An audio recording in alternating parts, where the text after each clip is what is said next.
நல்ல தகப்பனே, சர்வ வல்லமை உள்ள எங்கள் ஆண்டவரே, இந்த நாளுக்காக உமக்கு நன்றி. இந்த முற்பகல் வேளையிலே தேவனாகிய கர்த்தர் இம்மட்டும் துதிகளையும் ஸ்தோத்திரங்களையும் அங்கீகரித்ததுக்காக நன்றி. இப்பொழுதும் நீர் ஆண்டவர் எங்களோடு கூட இடைபட போகிறீர், உங்களுடைய வார்த்தையை அனுப்ப போகிறீர். கர்த்தர் எங்களோடு கூட பேசும்படி நாங்கள் செபிக்கிறோம். கிருபையுள்ள கரத்தில் எங்களை தாழ்த்துகிறோம். எங்கள் ஆண்டவர் இயேசு கிறிஸ்துவின் நாமத்தில் பிதாவே, அல்லேலூயா. 1 சாமுவேலின் புஸ்தகம் 17ஆம் அதிகாரம் 50வது வசனம். நிமித்தமாக தாவீது ஒரு கவனினாலும் ஒரு கல்லினாலும் பெலிஸ்தனை மேற்கொண்டு அவனை மடங்கடித்து அவனை கொன்று போட்டான். தாவீதின் கையில் பட்டயம் இல்லாதிருந்தது. வசனத்தை வாசிக்கும் பொழுது ஒரு மிகப்பெரிய சம்பவம் முடிந்து ஒரு வெற்றி, ஒரு சக்சஸ், இதை குறித்து தான் அங்கே சொல்லப்பட்டிருக்கிறது. தாவீது எப்படி ஜெயிச்சாரு அப்படிங்கிறதுக்கான ஒரு ரிசல்ட் அந்த இடத்துல என்ன இருக்குதுன்னு சொன்னால், ஒரு முடிவை குறித்து அங்கே சொல்லப்படுகிறது. தாவீது ஒரு கல்லினாலும் ஒரு கவனினாலும் அவரை ஜெயித்து போட்டான். எப்பவுமே பார்த்தீங்கன்னா எந்த ஒரு விஷயத்துக்குமே ஒரு சக்ஸஸ்க்கு பின்னாடி ஒரு பெரிய ப்ராசஸ் இருக்கும். ஒரு பெரிய ப்ராசஸ்னால் ஒரு பெரிய வேலைகள் இருக்கும். அதையெல்லாம் செஞ்சு முடிச்சு தான் சக்ஸஸ் இருக்கும். பொதுவாக பார்த்தீங்கன்னா நீங்கள் இந்த கிரிக்கெட்லலாம் பார்த்துருப்பீங்க, இந்தியா வேர்ல்டு கப் ஜெயித்தது அப்படின்னு தான் சொல்லுவாங்க. ஆனால் ஜெயிச்சதுக்கு பின்னாடி அது ஏற்கனவே ஒரு 7-8 மேட்ச்சை விளையாடி இருக்கோம். பல நாடுகளை ஜெயிச்சிருக்கோம். அதில் ஒரு சிலதில் தோற்றுருக்கோம், திருப்பி விளையாடி இருப்பாங்க. அதில் அவங்க 50 ஓவர் விளையாடுவாங்க, கஷ்டப்படுவாங்க, எல்லாம் செஞ்சு தான் கடைசியாக ஒரு கப் அவங்க கைக்கு வந்துச்சு. ஆனால் எதை ரெஜிஸ்டர் பண்ணுவாங்க அப்படின்னு கேட்டிங்கன்னு சொன்னால், 2025 வேர்ல்டு கப் சாம்பியன் அப்படின்ற அதை தான் ரெஜிஸ்டர் பண்ணுவாங்க, அவ்வளோதான். அதுக்கு முன்னாடி அது கடந்து வந்த ப்ராசஸ்னு ஒன்று இருக்கு இல்லையா, அது பொதுவாகவே நினைவு கூறப்படாது. ஆனால் அது ரொம்ப முக்கியம். அந்த ப்ராசஸ் தான் இந்த வெற்றிக்கான ஒரு காரணமாக இருக்கிறது. பல நேரத்தில் நாம் ஆண்டவரிடத்தில் ஒரு வெற்றியை எதிர்பார்க்கிறோம். எல்லாருமே அப்படி தான் நினைக்கிறோம். ஒரு சக்ஸஸ், ஒரு ஜெயமுள்ள வாழ்க்கை, கர்த்தர் நமக்கு ஒரு காரியத்தை செய்யணும் அப்படின்னு நினைக்கிறோம். ஆனால் அந்த வெற்றி வரும்பொழுது நான் எப்பவும் சொல்லுவேன், ஒரு சாட்சியை நீங்கள் கேட்பீர்கள். அந்த சாட்சியை கேட்கும் பொழுது, கர்த்தர் எங்களுக்கு இப்படி ஒரு ஆசீர்வாதத்தை கொடுத்தார். ஒரு 10 வருஷம் குழந்தை இல்லாத ஒரு அம்மா ஒரு சாட்சி கொடுக்குறாங்க. அந்த வருஷம் குழந்தை கொடுத்துருக்குறாரு. அவங்க குழந்தையோடு கூட சாட்சி சொல்லுவாங்க. 10 வருஷம் எங்களுக்கு குழந்தை இல்லாமல் இருந்தது, கர்த்தர் கிருபையை எங்களுக்கு கொடுத்தாருன்னு ஒரு 10 நிமிஷத்தில் அந்த சாட்சியை சொல்லிடுவாங்க. சில நேரத்தில் 1/2 மணி நேரத்தில் சொல்லுவாங்க. ஆனால் அந்த சாட்சியை அவங்க சொல்கிறதுக்கு முன்னாடி ஒரு 10 வருஷ ப்ராசஸ் இருக்குது. என்ன இருக்குது? ஒரு 10 வருஷத்தினுடைய காலம் இருக்குது. அவங்க கடந்து வந்தது, அவங்க எதை கிராஸ் பண்ணாங்க, எத்தனை ஏளனங்கள், எத்தனை பேருடைய சுடு சொற்கள், எந்த இடத்துல மெடிக்கலி அவங்களுக்கு சொன்ன வார்த்தைகள், எவ்வளோ நெகட்டிவிட்டி, எவ்வளவோ இருக்குது. இதையெல்லாம் தாண்டி அவங்க ஆண்டவர் என்ன செய்ய வச்சாரு, அவங்க எப்படி விசுவாசத்தோடு இருந்தாங்க, அதுக்கப்புறம் ஒரு சக்ஸஸ் கிடச்சிச்சு, அந்த ஒரு சாட்சி. ஆனால் பொதுவாக நம்ம சாட்சியை மட்டும்தான் பார்க்குறோம். இப்போ இந்த வசனத்தில் நாம் என்ன செய்கிறோம் அப்படின்னு கேட்டிங்கன்னா, ஒரு கல்லினாலும் ஒரு கவனினாலும் தாவீது பெலிஸ்தேனை மேற்கொண்டான் அப்படின்னு சொல்லி பார்க்குறோம். ஆனால் இந்த காரியத்தை படிக்கும்போது நிறைய செய்தி நீங்கள் கேட்டிருப்பீங்க. ஒரு ஊழியத்தின் கடந்து வந்த பாதையில், அல்லது ஒரு 18 வயசில் நான் இயேசுவை ஏற்றுக்கொண்ட பிறகு இன்றைக்கி இந்த இடத்துல ஊழியக்காரனாக நிற்க கிருபை தந்தார். இந்த ப்ராசஸ்க்கு ஒரு 34 வருஷம் ஆகிருக்கிறது. இந்த இடத்துக்கு நிற்கிறதுக்கு ஒரு 34 வருஷம் ஆகிருக்குது. இந்த 34 வருஷத்தில் நடந்த எத்தனையோ காரியங்கள், அது மறக்கப்பட்டு போயிருக்கலாம், நினைக்காமல் போயிருக்கலாம், ஏன் நான் கூட மறந்துருக்கலாம். ஆனால் இன்றைக்கி நம்ம பார்க்குறவங்க என்ன சொல்லுவாங்க, இல்லை நானே என்ன சொல்வேன், 33 வருஷத்தில் ஆண்டவர்கிட்ட கொண்டு ஒரு ஊழியக்காரன் நிறுத்தியிருக்கிறார் அப்படின்பேன். ஆனால் அந்த கடந்து வந்த process is very important.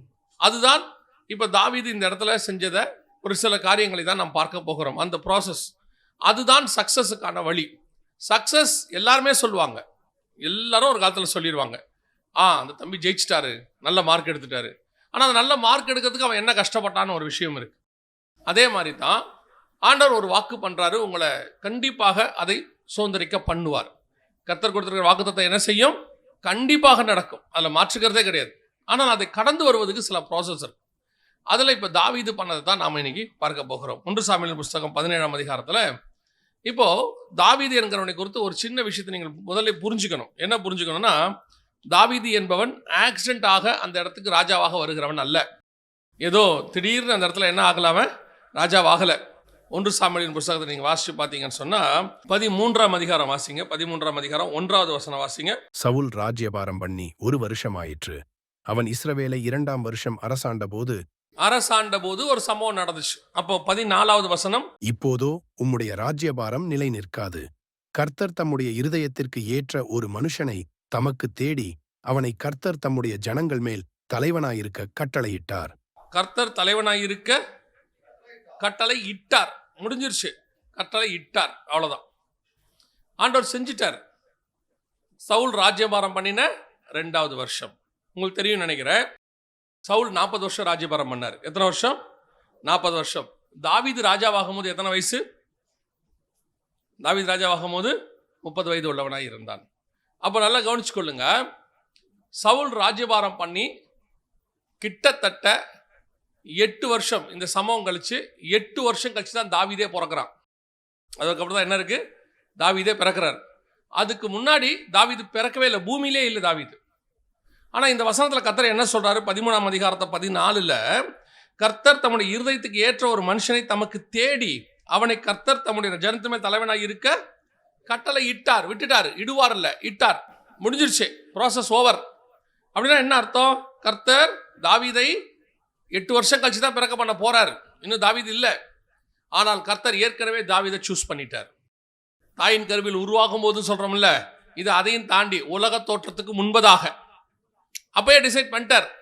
Saul ராஜ்யபாரம் பண்ண 2வது வருஷமே டிசைட் பண்ணிட்டாரு.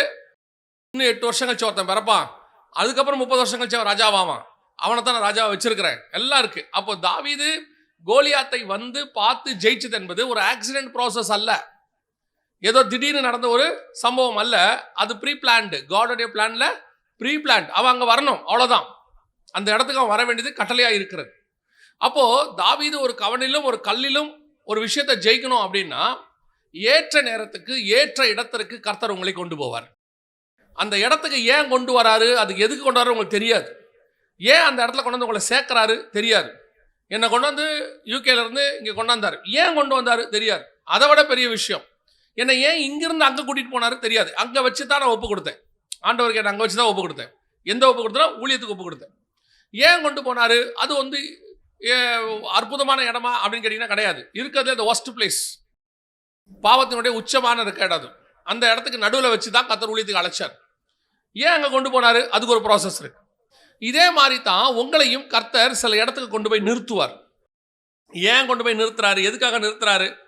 இப்போ பாருங்க, தாவீது ஆடு மேய்க்கிறார், சிங்கம் வருது, கரடி வருது. இதுக்கு நடுவில் அவங்க அப்பா சொல்றாரு, தாவீது ஆடு ஒருத்தங்கிட்ட விட்டு நீ போ அங்கன்றார். இப்போ தாவீது கேட்குறாரு. அந்த இடத்துல ஒரு வார்த்தை இருக்கு பாருங்க, தாவீது சொல்ற ரொம்ப அழகான வார்த்தை. 29 வாசிங்க, 1 சாமுவேல் 17:29. அதற்கு தாவீது, நான் இப்பொழுது செய்தது என்ன? நான் வந்ததற்கு முகாந்தரம் இல்லையோ? நான் என்ன காரணம் இல்லாமல் இங்கே வந்திருக்கேன்னு நினைக்கிறீங்களா? எனக்கு ஒரு ரீசன் இருக்கு. அவன் சொல்ற வார்த்தை, ஐ ஹேட் அ ரீசன். கர்த்தர் ஏன் உன்னை ஒரு இடத்துல கொண்டு வந்து வச்சிருக்கிறார்? கர்த்தர் ஏன் உன்னை ஒரு இடத்துல அபிஷேகம் பண்ணுகிறார்? கர்த்தர் எதற்காக உங்களுக்கு ஒரு பொறுப்பை கொடுக்கிறார்? உங்களுக்கு ஒருவேளை ஏன் அங்கே வச்சிருக்கிறாருன்னு இப்போ தெரியாது. தாவீதுக்கு அந்த இடத்துல ஏன் வந்து நிற்கிறாருன்னு தாவீதுக்கு தெரியாது. ஆனால் ஒன்று தெரியும், ஏதோ ஒரு முகாந்தரம் இருக்கிறது, ஃபார் a ரீசன். அப்போ ஆண்டவர் நம்மளை எந்த ஒரு விஷயத்தில் நிறுத்துறதுக்கு பின்னாடி கர்த்தருக்கு என்ன இருக்குது? ஒரு திட்டம் இருக்கிறது. அவரே கொண்டு வருவார், அந்த ப்ராசஸ் அவர் செய்வார். அந்த ப்ராசஸ் ஏன்னா நீ ராஜாவா வேண்டிய இடம் அதுதான். அங்கே தான் உன்னுடைய காரியம் ஆரம்பிக்க போகுது. அந்த இடத்துல ஆரம்பிக்கிறதுக்கும் இயேசு கிறிஸ்து வர்றதுக்கும் நிறைய தொடர்பு இருக்குது. தாவீதுக்கும் இயேசுக்கும் என்ன இருக்கு? நிறைய தொடர்பு இருக்குது. அந்த தொடர்போட முதல் பகுதி என்ன? அவன் கோலியாத்தை மீட் பண்ணணும். கோலியாத்தை மீட் பண்றது இயேசு பிசாசை மீட் பண்ணணும். 30 வருஷம் கழிச்சு பிசாசை அந்த யோர்தான் ஆற்றங்கரையிலேருந்து மீட் பண்ணணும். இங்கே நீங்கள் நல்லா கவனிச்சு பார்த்தீங்கன்னா ஆற்றங்கரையிலேருந்து ஆற்றிலிருந்து கல்லை எடுத்துக்கிட்டு தாவீது வருவார் இவனை பார்க்க. கரெக்டாக அதே யோர்தான் கரையிலிருந்து கல்லாக இயேசு கிறிஸ்து கல் வெளியே வருவார். கரெக்டாக பார்த்தீங்கன்னா 40 நாள் இவன் கோலியாத் வந்து போவான். 40 நாள் இயேசு கிறிஸ்து காட்டு மிருகத்தோடு சஞ்சரித்தார். மார்க் 1:13. காட்டு மிருகம் யாரு? பாம்பு. ஆதியாகமம் 3:1. பாம்போடு கூட அந்த காட்டு மிருகத்துக்கு பேர் தான் பாம்பு. இவன் 40 நாள் வந்து போவா. 40 நாள் முடியும் போது பிசாசு வந்து நிற்பான். இங்கே தாவீது கல் எடுத்து அவன் தலையில் அடிப்பா. இந்த இடத்துல முதல் தடையாக பிசாசு தோப்பான். எல்லாம் பார்த்தீங்கன்னா ஒரு கரெக்ட் கனெக்ஷன் இருக்கும். இந்த ப்ராசஸினுடைய ஒரு பகுதியாக தான் தாவீது வந்து நிற்கிறான் அந்த இடத்துல. ஸோ உங்களையும் கர்த்தர் ஒரு பெரிய விஷயத்துக்கு முன்குறிக்கும் பொழுது ஆரம்பத்தில் ஒரு இடத்துக்கு கொண்டு போய், நான் எப்பவும் சொல்லுவேன், ஒரு ஊழியத்தின் பாதையாக இருக்கட்டும், ஆவிக்குரிய வாழ்க்கையாக இருக்கட்டும், த பிளேஸ்மெண்ட் இஸ் வெரி இம்பார்ட்டன்ட். கர்த்தர் உங்களை எங்கே வைக்கிறாருங்கிறதா ரொம்ப முக்கியம். அழைப்பு என்பது வெரி இம்பார்ட்டன்ட். அடுத்து எங்கே வைக்கிறாருங்கிறது ரொம்ப இம்பார்ட்டன்ட். இப்போ ஆபிரகாமுக்கு அழைப்பு இருக்கிறது, ஆனால் நான் காண்பிக்கும் தேசத்துக்கு போ. கர்த்தர் குறித்த இடத்துல கொண்டு போய் ஈசாக்கை என்ன கொடு? பலி கொடு. சீஷர்ல பார்த்து 28ஆம் அதிகாரம் மத்தேயுல சொல்வாரு, மலையிலே குறித்த மலையில கொண்டு வந்து அவங்களை வர சொல்லு. The particular place. நீங்கள் போய் பரிசுத்தாவி உங்களிடத்தில் வருகிற வரைக்கும் எங்கே தங்கியிருங்கள்? எருசலேமில் தங்கியிருங்கள். The place. ஒரு அழைப்பும் ஒரு இடமும் ஊழியத்தின் பாதையில உங்களுக்கு சொல்லப்பட்ட வாக்குத்தத்தத்துல ரொம்ப இம்பார்ட்டன்ட். அதை ரெண்டையும் கன்ஃபார்ம் பண்ணணும். எப்போ யார் எங்கிட்ட ஊழியத்தின் பாதையில அல்லது அழைப்பு வந்து நாங்கள் வரேன்னு சொல்லி ஜோம் பண்ண சொன்னாலும் நான் சொல்றது 2 காரியத்தை கன்ஃபார்ம் பண்ணுங்க. ஒன்று, உங்களுடைய ஊழியம் அது என்ன. 2, எங்கே பண்ண சொல்லுகிறார். அதான் இம்பார்ட்டன்ட். நீங்க அழைப்பு வைத்திருவீங்க, ராங் பிளேஸுக்கு போயிடுவீங்க. ராங் பிளேஸுக்கு போயிட்டீங்கன்னா உங்க அழைப்பினுடையதான கர்த்தர் சொன்ன விஷயம் நடக்காது. ஏன்னா உங்களை அவர் வந்து கானான்ல வச்சுதான் உங்க மேல திட்டம் இருக்குதுன்னா நீங்க பாபிலோன்ல போய் இல்லை எகிப்தில் போய் உட்காந்தா அந்த திட்டம் நிறைவேறாது. ஸோ இந்த 2 காரியம் ரொம்ப இம்பார்ட்டன்ட். இப்போ தாவீது அந்த இடத்துக்கு வரார். The particular place. குறிப்பாக கோலியாத்தை வீழ்த்துகிற இடத்துக்கு அவர் வரார். அவர் வருகிற வரைக்கும் கோலியாத் இருப்பான்னு அவருக்கு தெரியாது. அவரு சகோதரர்களுக்கு என்ன கொண்டு வராரு? அங்கே கொண்டாந்து பால் கட்டியும் அப்பத்தையும் பயிற்றையும் கொண்டு வரார். அவர் வேலை என்ன? அவங்களுக்கு உதவி செய்கிறது, அவங்களுக்கு சாப்பாடு கொண்டாந்து கொடுக்கறது. அவங்களுக்கு கர்த்தர் வந்து அவங்களுக்கு அவர் சொல்றாரு, போய் சுக செய்தியை விசாரிச்சுட்டு வா. அவங்க அப்பா சொல்லி அனுப்புறாரு, எப்படி நல்லா இருக்காங்களா போய் பார்த்துட்டு வா. அவன் வேலை என்ன? சகோதரர்களை பார்த்துக் கொள்வது, அவங்கள போய் விசாரிப்பது. ஜஸ்ட் ஒரு மெசேஞ்சர், ஒரு சின்ன வேலை, அவ்வளவுதான். ஆனால் நடக்கிற சம்பவம் என்ன? நீ அங்கேதான் ராஜாவாக வேண்டி இருக்கிறது. அங்கேதான் கர்த்தருடைய உருவாக்க வேண்டி இருக்கிறது. நாம பல நேரத்தில் நினைச்சுக்கிட்டே இருப்போம், என்னை ஏன் ஆண்டவர் இங்கே வச்சிருக்கிறாரு, என்னை எதுக்கு ஆண்டவர் இங்கே கொண்டு போக சொல்றாரு. நான் அந்த இடத்துல போய் சில நேரங்களில் உங்களை வைக்கிற இடத்துல நீங்கள் அவமானப்பட வேண்டியிருக்கும். அது அதை விட முக்கியம். இதுதான் முதல் பாயிண்ட் நீங்க பார்க்க வேண்டியது. இப்போ வாசிங்க, இவன் ஒரு கல்லிலான ஒரு கவனிலான கோலியாத்தை ஜெயிச்சிட்டான்னு வாசிச்சிட்டோம். அவன் சந்திச்ச முதல் பிரச்சனை என்ன? வாசிங்க 28வது வசனம் வாசிங்க. 1 சாமுவேல் 17:28. அந்த மனுஷரோடே அவன் பேசிக் கொண்டிருக்கிறதை அவன் மூத்த சகோதரனாகிய எலியாப் கேட்டபோது அவன் தாவீதின் மேல் கோபங்கொண்டு, நீ இங்கே வந்தது என்ன? வனாந்தரத்திலுள்ள அந்த கொஞ்ச ஆடுகளை நீ யார் வசத்தில் விட்டாய்? யுத்தத்தை பார்க்கல்லவா வந்தாய்? உன் துணிகரத்தையும் உன் இருதயத்தின் அகங்காரத்தையும் நான் அறிவேன் என்றான். இதுல ஏதாவது தாவீது செஞ்சானா? யுத்தத்தை பார்க்கணும்னு ஆசைப்பட்டானா? இல்ல. அவன் இருதயத்தில் அகங்காரம் இருக்கா? ஏதாவது துணிகரம் இருக்கா? அவன் என்ன செய்யறான்? அவங்க அப்பா சொன்ன வேலைக்கு கீழ்ப்படிஞ்சு செய்யறான். அவ்வளவுதான். அவன் சொன்னது என்ன? அவங்க அப்பாவுடைய வேலையை, அவங்க அப்பா சொன்ன வேலைக்கு கீழ்ப்படிஞ்சு அந்த வேலையை செய்யறான். ஆனா அண்ணனுக்கு எப்படி இருக்குது?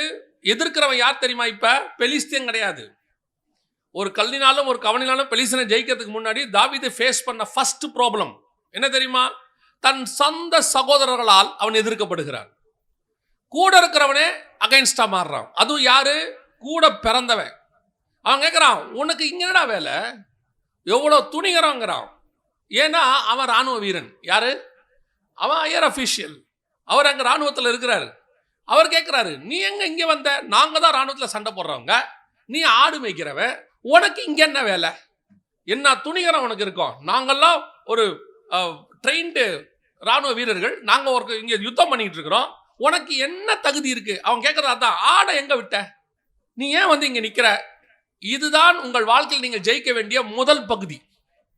இதுதான் நீங்க ஜெயிக்கணும். முதல்ல உங்களை டிஸ்கரேஜ் பண்ற வேற எங்கேயுமே இருக்க மாட்டான். உன் கூடவே தான் இருப்பான். உனக்கு என்ன வேலை? உன்னால முடியாது, உனக்கு இருக்கிற தகுதி இதெல்லாம் தேவையா? நீ ஏன் இந்த மாதிரி காரியத்தெல்லாம் செய்யற? சொல்லிட்டே இருப்பான்.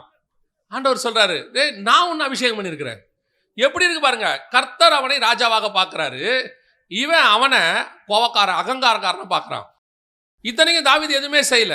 அவன் அழைப்பை பெற்று அந்த இடத்துக்கு வந்து நிற்கிறான். அவ்வளவுதான். கர்த்தர் சொல்லி இருக்கிறாரு, முகாந்தரம் இருக்கு, அவன் வராங்க. அவ்வளவுதான். அது காட்ஸ் பிளான், ஹெவன்லி பிளான். ஆனா ஹெவன்லி பிளான் நடந்துகிட்டு இருக்குது. கூட பிறந்தவன் கேட்கிறா, உனக்கு எவ்வளவு திமிர் இருக்கும்? சில நேரங்களில் இதுதான் நாம் சந்திக்கிற ஃபர்ஸ்ட். ஊழியத்தின் பாதையில் நான் வந்தபோது நான் சந்தித்த முதல் பிரச்சனை புறஜாதியார் இடத்துல இருந்து அல்ல. நான் சந்தித்த முதல் பிரச்சனை என்னை அறியாதவர்கள் எதுவும் சொல்லவே இல்லை. நான் சந்தித்த முதல் பிரச்சனை என் கூட இருந்த பக்கத்தில் இருந்தவங்க தான். எனக்கு நெருக்கமானவங்க, வேண்டப்பட்டவங்க. அவ்வளவு டிஸ்கரேஜ். பல நேரங்களில் உங்களை டிஸ்கரேஜ் பண்ணுறவங்க வேறு எங்கேயுமே இருக்க மாட்டாங்க, கூடவே தான் இருப்பாங்க. உங்கள்கிட்ட நிறைய திறமைகள் இருக்கும், உங்கள்கிட்ட சில காரியங்கள் இருக்கும், அதை யூஸ் பண்ணவே விட மாட்டான். நம்மளை சொல்லிகிட்டே இருப்பான், நீ எதுக்குமே லாய்க்கு இல்லை, நீ உருப்பட என்னத்துக்கு இப்போ உன்னை யார் என்ன அப்படிம்பான். ஆனால் பரலோகம் உன்னைத்தான் ராஜாவாய் பார்க்கிறது. எனக்கு ரொம்ப ஆச்சரியமா இருக்கும். மத்தேயு எழுதின சுவிசேஷத்துல 1ஆம் அதிகாரத்தை அந்த ஜீனியாலஜின்னு சொல்லுவாங்க. அதாவது அந்த யாருக்கு யார் பிறந்தார் என்ற வம்ச வரலாறு எழுதியிருப்பாங்க. அந்த வம்ச வரலாறு எழுதும் போது ஆவியானவர் எவ்வளவு அழகா எழுதியிருப்பாரு பாருங்களேன். 1ஆம் அதிகாரம் 6ஆம் வசனம் வாசிங்க. ஈசாய் தாவீது ராஜாவை பெற்றான். தாவீது பிறக்கும்போது ராஜாவா பிறந்தான்? ராஜாவா பிறந்தான்? இல்ல, தாவீது ராஜாவை பெற்றான். தொடர்ந்து வாசிங்க. தாவீது ராஜா உரியாவின் மனைவியாய் இருந்தவளிடத்தில் சாலொமோனை பெற்றான். சாலமன் பிறக்கும்போது ராஜாவா இல்லையா? சாலமன் பிறக்கும்போது ராஜாவா இல்லையா? ராஜா. அவன் அரண்மனையில் தான் பிறக்கிறான். தாவீதுக்கு பையனா அவன் யாரா இருக்கணும்? இளவரசன், அடுத்த ராஜா தானே. அடுத்து சாலமன் யாரை பெற்றான்? சாலொமோன் ரெகொபெயாமை பெற்றான். ரெகொபெயாம் பிறக்கும்போது யார் தான்? ரெகொபெயாம் அபியாவை பெற்றான். அபியா பிறக்கும்போது யார் தான்? ஆனா ஒருத்தனுக்கு ராஜான்னு இருக்காது, ஒரு வயலுக்கு ராஜான்னு இருக்காது. ஆனா தாவீது பிறக்கும்போது ராஜாவே கிடையாது, அவர் ஆடு மேய்க்கிறவர். ஆனா வசனம் என்ன சொல்லுது? தாவீது ராஜாவை பெற்றான். அப்படின்னா என்ன அர்த்தம்? பிறக்கும் போதே கர்த்தருடைய பார்வையில தாவீது ராஜாவாக இருக்கிறார். ஆனா பிறக்கிறது ஆட்டுக்குட்டி இடத்துல, மேய்ப்பன் இடத்துல, அல்லது ஒரு ஈசாய் வீட்டுல. ஆனா ஹெவன் உன்னை பார்க்கும்போது எப்படி பார்க்குதுன்னா, பிறக்கும் பொழுதே அது உங்களையும் என்னையும் என்னவா பார்க்குதுங்கிறது முக்கியம். மனுஷன் என்னவா பார்க்கறாரு? தச்சனின் மகன், மரியாளின் மைந்தன், இப்படி பார்க்கலாம்.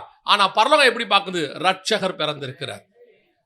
எல்லாரும் ஈசாயின் மகன், மேய்ப்பன் பிறந்திருக்கிறான் இப்படி சொல்லுவாங்க.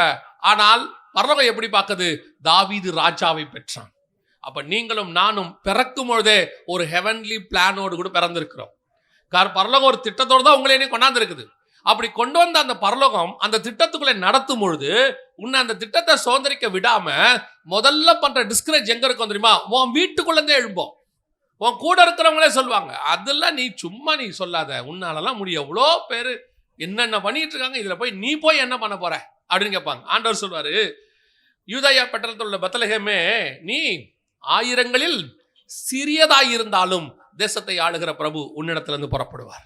நீ எல்லாருக்கும் முன்னாடி சின்னதா இருந்தாலும் குறைவா இருந்தாலும், இந்த தாவீதை பாருங்களேன். தாவீதை பார்க்கும் பொழுது சாமுவேல் எப்படி தாவீதை பார்க்கிறாரு பாருங்களேன். இந்த சாமுவேல் வந்து தாவீதை போய் அபிஷேகம் பண்ணுவாரு. இங்க இருக்கு பாருங்க. ஆண்டவர் கேட்பாரு, எந்த மட்டும் நீ தாவீது சாமுவேலுக்காக என்ன பண்ணுவ?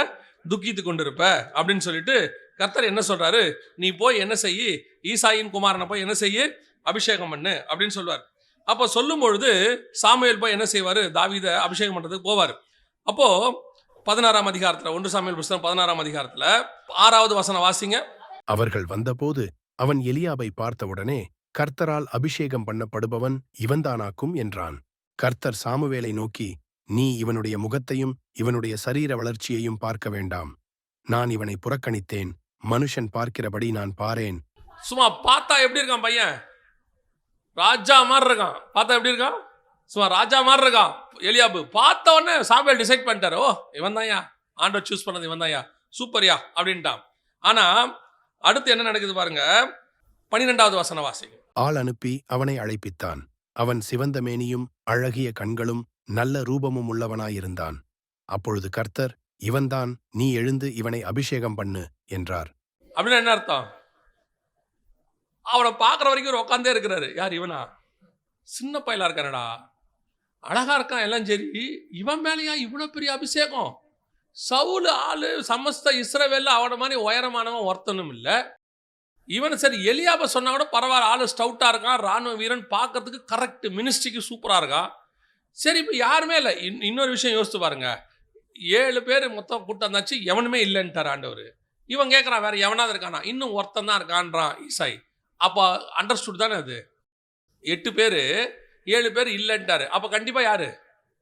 அந்த ஒருத்தன் தானே கணக்கு. அப்போ நமக்கே தெரியும் இல்லை, அப்போ இவன் தான். ஆண்டவர் என்ன பண்ணிட்டாரு? 7 பேர் ரிஜெக்ட் பண்ணிட்டா 8வது இவன் தானே. ஆனால் இவன் வந்தா சாமுவேலுக்கு எப்படி இருக்கு? யோசிச்சுக்கிட்டு இருக்கான், இவன் தானா? கர்த்தர் சொல்றாரு, நீ எழுந்து. உட்காந்தே இருக்கான், எழுந்துடுறான், எழுந்து போய் அவனை அபிஷேகம் பண்ணு. ஆண்டவரே இவனா? நீ முகத்தை பார்க்கிறாய், நான் இருதயத்தை பார்க்கிறேன். அதுதான் காட் உன்னை அழைச்ச விதம். உன்னை உலகத்தில் இருக்கிற அத்தனை பேரும் டிஸ்கரேஜ் பண்ணுவான், எதுக்கும் உதவாத, லாய்க்கு இல்லாத. எனக்கு அது என்னன்னு நான் யோசிச்சு பார்க்குறேன். நான் யாரையும் குறை சொல்றேன்னு நினச்சிக்காதீங்க. எவ்வளவு படித்தவர்களை எடுத்து கர்த்தர் பயன்படுத்தி இருக்கிறாரோ அவ்வளவு படிக்காதவர்களையும் எடுத்து பயன்படுத்தி இருக்கிறார். எவ்வளவு திறமை உள்ளவர்களை கர்த்தர் பயன்படுத்தி இருக்கிறாரோ அவ்வளவு திறமை இல்லாதவர்களையும் கர்த்தர் பயன்படுத்தி இருக்கிறார். அது கர்த்தருடைய திட்டம். ஒரு பக்கம் லூக்கா, ஒரு பக்கம் மத்தேயு டாக்ஸ் கலெக்டர், எல்லாம் பயங்கரமான ஆளு. இந்த பக்கம் படிப்பறிவு இல்லாத பேதுரு, ஒரு பக்கம் யோவான், இவங்க ஒரு குரூப். இது ரெண்டும் சேர்ந்து ஒரு அப்போஸ்தலர் கூட்டம். நான் ரொம்ப யோசிச்ச ஒரு விஷயம் என்னன்னா, தானியேல் புஸ்தகமும் வெளிப்படுத்தின விசேஷ புஸ்தகத்தையும் பாருங்க. இந்த ரெண்டும் சேர்ந்து தான் நீங்க படிக்க முடியும். இது ரெண்டையும் தனித்தனியா வச்சா படிக்க முடியாது. ரெண்டு ட்வின் புக்ஸ்னா ரெட்டை புஸ்தகம். ரெண்டுத்தையும் ஒண்ணா சேர்த்து படிச்சா தான் அந்த மொத்த சத்தியமும் உங்களுக்கு வெளியே வரும். ஆனா தானியேலை குறித்து சொல்லும்போது 1ஆம் அதிகாரம் சொல்லுது. தானியேல் 1ஆம் அதிகாரத்துல கல்வியில் நிபுணன் இருக்கு. அவனுக்கு எப்படி இருக்குது? பயங்கரமான ஆளு, கிராஜுவேட், இன்டெலெக்சுவல் அப்படின்னு அர்த்தம். பயங்கரமான அறிவாளி. யாரு? தானியேல். அதோட அடுத்த பகுதி யாருக்கிட்ட கொடுக்கிறாரு? யோவான் கிட்ட கொடுக்கிறாரு. யோவானை குறித்து அப்போஸ்தலர் நடவடிக்கைகள் சொல்லுகிறது படிப்பறிவு இல்லாதவர் என்றும் பேதமை உள்ளவர் என்றும். ஒரு பகுதியை படிச்சவங்கிட்ட கொடுத்துட்டு ஒரு பகுதியை படிக்காதவங்கிட்ட கொடுத்துட்டாரு. என்ன ஆண்டவரே, இதோட இன்னொரு பகுதி இவனை மாதிரியே படிச்சவங்கிட்ட தானே கொடுக்கணும். ஆண்டவர் சொல்றாரு, நீ முகத்தை பார்க்கிறாய், நான் இருதயத்தை பார்க்கிறேன். நான் வெளிப்பாடு கொடுப்பதற்கு தேவை கல்வி நிபுணத்துவம் அல்ல, வெளிப்பாடு கொடுப்பதற்கு தேவை அவனுக்கும் எனக்கும் உள்ளதான உறவு. தானியேலுக்கு இருந்த உறவும் யோவானுக்கு இருந்த உறவும் ஒரே உறவு, கர்த்தரோட. இவன் அங்க காத்திருப்பான் தேவ சமூகத்துல, அவன் மார்பிள சாஞ்சிருப்பான். ரெண்டு பேட்டி ஒப்பு கொடுக்குற, அவ்வளவுதான். இதுல நீ என்ன படிச்சிருக்க, எப்படி வளர்ந்திருக்க, இவன் பின்னாடி என்ன, பேக்ரவுண்ட் என்ன, நீ யாருடைய பையன், நீ இன்னாருடைய பேர, அதெல்லாம் தேவையே இல்லை. இங்க அதெல்லாம் தேவையே இல்லை. உன் மேல கர்த்தருடைய அழைப்பு இருக்குதா? உன்னை உலகம், குறிப்பாக கூட இருக்கிறவர்கள் உன்னை எவ்வளவுதான் உன்னை டிஸ்கரேஜ் பண்ணாலும் கவலைப்படாம ஓடிக்கிட்டே இரு. காரணம், நீ கர்த்தரால் அபிஷேகம் பண்ணப்பட்டவன், கர்த்தரால் அழைக்கப்பட்டவன். நீ மிகப்பெரியதான ஒரு தரிசனத்தோடு கூட உட்கார்ந்து இருக்கிறவன். உன்னை தடுத்து நிறுத்த யாராலையும் முடியாது. ஆனா அவன் செய்யற ஒரு வேலை என்ன இருக்கு, உன்னால முடியாது, இது பார்த்துக்க, உனக்கெல்லாம் எவ்வளவு திமிரு அப்படிம்பா. இது முதலாவது உனக்கு நடக்கக்கூடியது. இரண்டாவது 1 சாமுவேல் புஸ்தகம் 17ஆம் அதிகாரம் 33வது வசனவாசி. அப்பொழுது சவுல் தாவீதை நோக்கி, நீ இந்த பெலிஸ்தனோடே எதிர்த்து யுத்தம் பண்ண உன்னால் ஆகாது, நீ இளைஞன், அவனோ தன் சிறு வயது முதல் யுத்த வீரன் என்றான். இப்போ உன் பிரச்சனை, உன்னை டிஸ்கரேஜ் பண்ணி பார்த்தாங்க. என்ன பண்ணாங்க? டிஸ்கரேஜ். உனக்கு திமிரு, உனக்கு கொழுப்பு, உனக்கு தேவையா இதெல்லாம் அப்படின்னு சொல்லுவாங்க. இப்போ அதில் நீங்கள் தாண்டிடுவீங்க. ஒரு இடத்துல நம்ம இல்லை, நம்மகிட்ட இருக்க இன்னொரு பெரிய ப்ளஸ் பாயிண்ட், ஆவியானவர் இருக்க நம்மகிட்ட. ஆவியானவர் வச்சிருக்க ஒரு பெரிய கிஃப்ட் என்ன தெரியுமா? எவ்வளோ கேவலம் நம்ம டிஸ்கரேஜ் பண்ணுறாங்களோ அவ்வளோ கவளவு ஆவியானவர் நம்மை பலப்படுத்திக்கிட்டே வருவார். நீ பயப்படாத, நீ பயப்படாத, நான் கூட இருக்கிறேன், உன்னால் முடியும். பாருங்க, மிகப்பெரிய யுத்த வீரன் யோசுவா, மிகப்பெரிய யுத்த வீரன். 40 வருஷம் மோசே கூட இருந்திருக்கிறார். ஸோ எல்லா எக்ஸ்பீரியன்ஸ் இருக்குது, 40 இயர்ஸ் எக்ஸ்பீரியன்ஸ் ப்ளஸ் நல்ல ஒரு யுத்த வீரன். ஆனால் நீங்கள் 1ஆம் அதிகாரம் யோசுவா புஸ்தகத்தை போய் பாருங்க. யோசுவா கிட்ட இருந்த ஒரே பிரச்சனை பயம். திருப்பி திருப்பி சொல்வார், பயப்படாதே, நான் மோசையோடு கூட இருந்தது போலவே உன்னோடு கூட இருப்பேன். அவ்வளவு பயம். காரணம் என்ன? எனக்கு என்ன தகுதி இருக்குதுங்கிறதுலாம் ரெண்டாவது, என்கிட்ட கொடுத்த பொறுப்பு பெருசு. ஆட்டோமேட்டிக்காக நமக்கு என்ன வரும்? ஒரு பயம் வரும், ஒரு டிஸ்கரேஜ். இது வேற விதம். இது என்ன பண்ணுவான் தெரியுமா? ஏம்பா உன்னால முடியும்னு நினைக்கிற, சரி ஓகே வந்துட்ட, பார்த்து பண்ணு, இது ரொம்ப பெரிய ஊழியம், இது எப்படி பண்ணுவ, இதை யார் யாரெல்லாம் பண்ணியிருக்கா தெரியுமா, அந்த இடத்துல நீ வந்திருக்கிறிய, உன்னால நடக்குமா அப்படிங்கப்பா. ஆண்டவர் சொல்வாரு, நீங்க எதிரில் இருக்கிற கோலியாத்தோடைய பலனை மட்டும்தான் பார்க்குறாங்க இவங்க எல்லாரும். ஏன்னா இவங்களுக்கு கோலியாத்தை பார்த்து ஏற்கனவே ஒரு பயம் வந்துருச்சு. என்ன வந்துருச்சு? ஆள் எப்படி இருக்கிறான்? ஆள் பயங்கர உயரமாக இருக்கான், அவன் ஈட்டி தாங்கி கையில் வச்சிருக்கான், அவன் வச்சிருக்கிற கேட எல்லாத்தையும் வெயிட் போட்டிருக்கிறாங்க. பார்த்த ஆள் அப்படி வந்து ஸ்டவுட்டாக நிற்கிறான். இப்போ என்னது? முதல்ல என்ன பார்த்து டிஸ்கரேஜ் பண்ணுறது நடந்துச்சு நம்மளை. ரெண்டாவது, இப்போ எதிரியோடைய பலத்தை பற்றி பேசுகிறான். என்ன சொல்கிறான்? எதிரியோடைய பலம், அவனை எடுத்து பண்ண முடியுமா உன்னால? இந்த மினிஸ்ட்ரியை செய்ய முடியுமா? இல்லை இந்த ஆவிக்குரிய காரியத்தை செய்ய முடியுமா? ஏன் உங்களை பிஸ்னஸாக கூட இருக்கட்டும், ஏதோ ஒன்று இருக்கட்டும், முடியுமா? அது எவ்வளோ பெரிய விஷயம் தெரியுமா? சில நேரத்தில் சொல்லுவாங்க, அவ்வளோ பெரிய ஆளுங்களே செஞ்சு கீழே விழுந்துட்டாங்க, அவங்களாலேயே பண்ண முடியல, உன்னால் எப்படி பண்ண முடியும்? எத்தனையோ பேர் ட்ரை பண்ணாங்க, அவங்களால நடக்கலை, நீ எப்படிப்பா அவனை போய் அப்படிம்பாங்க. தாவீது இருந்த ஒரே ப்ளஸ் பாயிண்ட் என்ன தெரியுமா? தாவீது, நான் இளைஞன், நான் சின்ன பையன், அதை அவன் பார்க்கல. ரெண்டாவது, தாவீது அவன் பெரிய யுத்த வீரன், சிறு வயது முதல் கொண்டு யுத்த வீரன், ஆள் பார்க்க ஹைட்டு வெயிட்டுமா இருக்கிறான், அதையும் அவன் பார்க்கல. ஆனால் அவன் சொன்னது என்ன தெரியுமா? 47வது வசனவாசி. கர்த்தர் பட்டயத்தினாலும் ஈட்டியினாலும் ரட்சிக்கிறவர் அல்ல என்று இந்த ஜனக்கூட்டமெல்லாம் அறிந்து கொள்ளும். யுத்தம் கர்த்தருடையது, அவர் உங்களை எங்கள் கையில் ஒப்புக் கொடுப்பார் என்றான். தான் தாவீது. தாவீதுக்கு இருந்த ப்ளஸ் பாயிண்ட் என்ன தெரியுமா? அவங்கிட்ட இருந்தான பலகீனத்தை அவன் பார்க்கல, எதிரிகிட்ட இருந்த பலத்தையும் அவன் பார்க்கல. அவனுக்கு இருந்த பலன் என்ன தெரியுமா? நான் பலவீனமானவன் தான், நீங்கள் சொல்கிற மாதிரியே நான் சின்ன பையன்தான், எனக்கு யுத்தம் பண்ணுறதுக்கு எந்த விதமான தகுதியும் இல்லை. நாம் நினச்சிக்கலாம் ஊழியம் பண்ணுறதுக்கு என்கிட்ட என்ன இல்லை, எந்த தகுதியும் இல்லை. ஒரு குடும்பத்தை நடத்துறதுக்கு சிலர் சொல்லுவாங்க தெரியுமா, இந்த அம்மா அப்பா கிட்ட ஒரு பெரிய பிரச்சனை இருக்கும். என்னன்னு கேட்டிங்கன்னா, இந்த 20-21 வயசு ஆன உடனே பொண்ணுக்கு இல்லை பையனுக்கு ஒரு 25-26 வயசு ஆன உடனே, ஐயோ பிள்ளைங்க பெரிய பிள்ளைகள் ஆகிப்போச்சு, வயசாகி போச்சு, கல்யாணம் பண்ணணும்பாங்க. கல்யாணம் பண்ணி கொடுத்த உடனே மாமியார் அடுத்து என்ன சொல்லும் தெரியுமா? அதுங்களே சின்ன சிறுசுங்க, அதுங்களுக்கு ஒன்றும் தெரியாதும்பாங்க. அந்த அம்மா என்ன பண்ணும்? மொத்தத்தையும் டேக் ஓவர் பண்ணும். ஏதாவது அந்த மருமக முடிவெடுக்க வந்துச்சுன்னா உடனே சொல்லுவாங்க, இவளுக்கு என்ன தெரியும், நாங்கள் குடும்பம் பெற்று பிள்ளைகளை பற்றி பேர பிள்ளைகள் வரைக்கும் பார்த்துக்கிட்டு இருக்கோம், பெரியவங்களுக்கு எங்களுக்கு தெரியாதது உனக்கு தெரிஞ்சிருமா அப்படின்னு ஒரு கேள்வி கேட்பாங்க. ஆனால் அவங்களே தான் சொன்னாங்க, பிள்ளைக்கு வயசாகி போச்சு, சீக்கிரம் கல்யாணம் பண்ணணும்னு சொல்லுவாங்க. இது ரொம்ப சின்னஞ்சிருச்சுங்க, நம்ம தான் பார்த்துக்கணும், நீங்கள் பார்த்துக்காதீங்க, விட்டுருங்க. திரும்பி சொல்கிறேன், நீங்கள் யாருமே என்ன செய்யாதீங்க, அவங்க 2 பேரை விட்டுருங்க. அது கீழே உழட்டும், எழுந்திரிக்கட்டும். சைக்கிள் ஓட்டணும்னா கீழே விழுந்து முட்டி தேஞ்சா தான் நல்லது. சில ஆட்கள் சைக்கிள் என்ன பண்ணுவோம்னா ஓட்டை ஓட மாட்டான், பிடிச்சிக்கிட்டே இருப்பான் பின்னாடி. இப்படி வளைக்காத அப்படி வளைக்காதன்பான். கடைசி வரைக்கும் திரும்பி பார்த்துக்கிட்டே தான் ஓட்டுவான். பார்த்துருக்கீங்களா? அவனுக்கு அந்த ஆள் இல்லைன்னு அவனுக்கு பயம் வந்துடும், பொத்துன்னு கீழே விழுந்துருவான். சில நேரத்தில் சில காரியங்களை என்ன செஞ்சிடணும், விடணும். இப்போ தாவீதுகிட்ட அப்படி தான் இருக்கு. போவாத, உன்னால எப்படி முடியும், அதெல்லாம் பார்த்தா அவன் சொல்கிறான், இது பாரு, எங்கிட்ட நான் சின்ன பையன், எனக்கு மாற்றுக்கிறதே கிடையாது, நான் என்னது ரொம்ப சின்ன பையன், அதனால் என்னால் ஜெயிக்க முடியாது. நீங்கள் சொல்கிறது உண்மையாக இருக்கட்டும். 2வது, கோலியாத்து பெரிய ஆள், அதுவும் இருக்கட்டும். அவன் சிறு வயது யுத்த வீரன், அதனால் இல்லைன்னு சொல்லலை, அதெல்லாம் ஃபேக்ட்டு, ப்ராக்டிக்கல், ஆள் அப்படி தான் இருக்கான். ஆனால் ஒன்று சொல்லட்டுமா அப்படிங்கிறான். என்ன? நான் ஏன் குறையும் பார்க்கல, நான் அவன் பலத்தையும் பார்க்கல, ஆனால் என்ன ஒருத்தர் அனுப்புகிறார் தெரியுமா, அவர் என்னிலும் பெரியவராய் இருக்கிறார், அவனிலும் பெரியவராய் இருக்கிறார். என்னில் இருக்கிறவர் உலகத்தில் இருக்கிறவனிலும் பெரியவர். அனுப்புகிறவர் நான் அல்லவா, உன்னை அனுப்புகிறவர் நான் அல்லவா, நீ உன் பலத்தை நம்பி போகாத. சில நேரங்களில் எனக்கு நிறைய விஷயங்கள் பைபிளில் தெரியாது, இன்னும் தெரியாது. அந்த நேரங்களெல்லாம் கர்த்தர் தான் உதவி செய்வார். எப்படி இந்த தாட் வருதுன்னு தெரியாது, அது எனக்கும் புதுசாக தான் இருக்கும். நின்று கேட்டிருக்கும்போது வரும். ஒன்று மட்டும் நிச்சயம், நான் அல்ல, என்னை அனுப்புகிறவர் பெரியவர். அதே தேவன் தான் உங்களுக்கும் சொல்லுகிறார், உங்கள்கிட்ட இருக்கிற குறைய பார்க்கவே பார்க்காத. எனக்கு அது வராது, இது வராது, பேச வராது, எனக்கு எந்த டேலண்ட்டும் இல்லை. இன்னொன்று இருக்கு, டேலண்ட் இருந்தாலும் பார்க்காத. ஒன்றும் பிரச்சனை இல்லை, நமக்கு இப்படி இதை வச்சு பொழப்பு நடத்திடலாம், ஓடிடலாம், பாடுவேன், நல்லா பாடுவோம், கீபோர்டு வாசிக்க தெரியும், அப்படியே வருஷம் கிருஷம் பண்ணி போயிடலாம், நீ தொலைஞ்ச. ஒன்று மட்டும் நல்லா தெரிஞ்சுக்கணும், என் கையில் இருக்குது ஒரு கல்லும் கவனம், இதை வச்சுக்கிட்டு தான் நான் ஓட்ட போகிறேன். இதை வச்சுக்கிட்டு எப்படி தாவீது ஓட்டுவேன்? இதை வச்சுக்கிட்டு ஓட்ட முடியாது. ஆனால் இதை வச்சுக்கிட்டு என்னை அனுப்புகிற ஒருத்தர் இருக்கிறாரு, அவர் ஓட்டுவார். அவருக்கு தெரியும் இதை வச்சுக்கிட்டு என்ன செய்யணும்னு தெரியும். ஏப்பா அவன் கத்தி ஈட்டி கீட்டி, இப்படி யோசித்து பாருங்களேன், அவன் அப்படி வரான், கத்தி ஈட்டி கீட்டி இல்லை எடுத்துகிட்டு வரான். தாவீது இப்படி சுற்றிக்கிட்டே போகிறாரு, கயிறு சுற்றிட்டு. தூரத்துலேருந்து பார்க்குறவன் என்ன சொல்லுவான்? கோலியாத்தை விட்டுருங்க. அவன் கேட்குறான், நாயாடா நான் கேட்குறான், அதை விட்டுருங்க. தூரத்துலேருந்து பார்க்குறவன் என்ன சொல்லுவான்? இவ்வளோ பெரிய சேனையும் அமைதியாக பொறுமையாக நிற்கிது, ஆனானப்பட்ட சவுலே போய் மறைஞ்சி உக்காந்துட்டான், ஒளிஞ்சு ஓடிட்டான், பயந்துக்கிட்டு வெளியே வராமல் இருக்கிறான்.